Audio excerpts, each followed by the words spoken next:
رسول اکرم صلی اللہ علیہ وآلہ وسلم کا فرمان ہے، جو شخص یہ کلمات اپنی زبان پہ لے آتا ہے، رضیت باللہ ربا وبالاسلام دینا وبمحمد نبیا، اے اللہ میں تجھے رب مان کے راضی اور تیرے بھیجے ہوئے دین کو اپنی زندگی کا دستور مان کے راضی،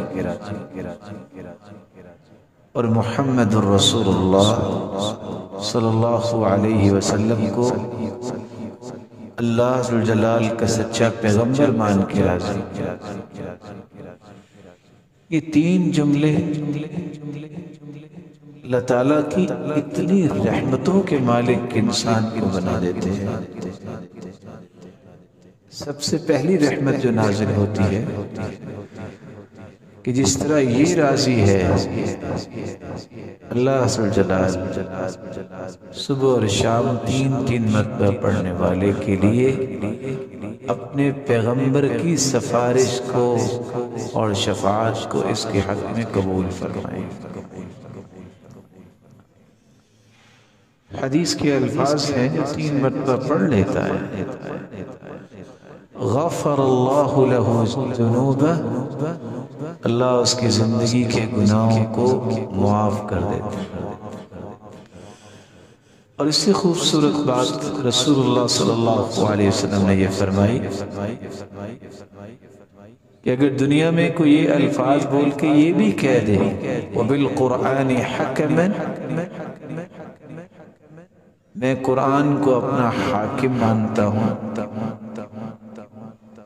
اور صرف حاکم ہی نہیں، میں قرآن کو اپنا عادل بھی مانتا ہوں، تو اللہ دنیا کے اندر اگر آپ پہ کوئی ظلم کرنا چاہتا ہے تو اس کے ظلم سے محفوظ فرمانے۔ اور آپ نے فرمایا لَآخُذَنَّهُ بِيَدِي، میں اپنے ہاتھ سے اس انسان کا ہاتھ پکڑوں گا اور اسے خود جنت میں داخل کروں گا۔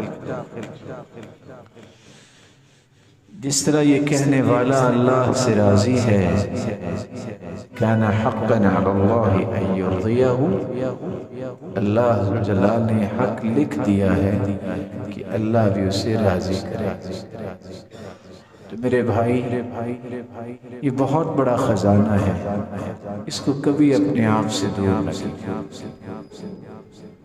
دوسرا چھوٹا سا جملہ جو رسول اکرم صلی اللہ علیہ وسلم جب بھی بے چینی اور پریشانی محسوس کرتے تو آپ یہ کہتے یا حی یا قیوم برحمتک استغیث ولا تکلنی الی نفسی طرفت عین واصلح لی شأنی کلہ لا الہ الا انت۔ دنیا جہان کی پریشانی، یہ کلمات جب زبان پہ جاری ہوتے ہیں تو ریزالو ہو جاتے ہیں۔ تیسرا کلمہ جس کے بارے میں رسول اللہ صلی اللہ علیہ وسلم نے فرمایا ہے، لا الہ الا انت سبحانک انی کنت من الظالمین، لم يدع بها رجل قط الا استجاب اللہ لذلك۔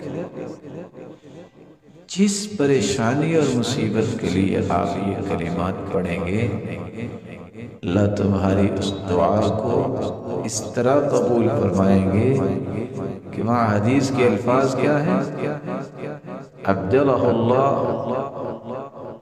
اللہ تبدیل کیسے کریں گے، اس غم کو خوشی میں تبدیل کر دیں گے۔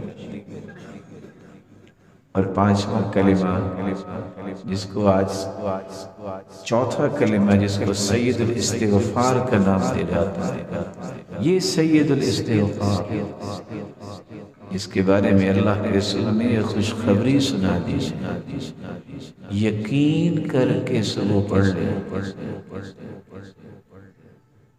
شام شام تک اسے موت پا جائے، یہ جنتی۔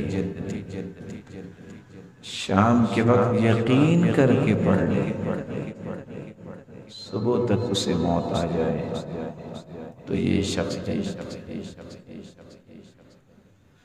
اس لیے ان کلمات کو اپنے زندگی کا خواب بنائے کہ بندہ 24 گھنٹے تو اللہ کے رسول کی خوشخبری کی روشنی میں جنتی ہے نا۔ اللهم أنت ربي لا إله إلا أنت وأنا عبدك وأنا على عهدك ووعدك ما استطعت أعوذ بك من شر ما صنعت أبوء لك بنعمتك علي وأبوء بذنبي فاغفر لي فإنه لا يغفر الذنوب إلا أنت۔ اللہ تعالی ہمیں عمل کی توفیق دے اور آپ سب کی حفاظت فرمائے۔ السلام علیکم۔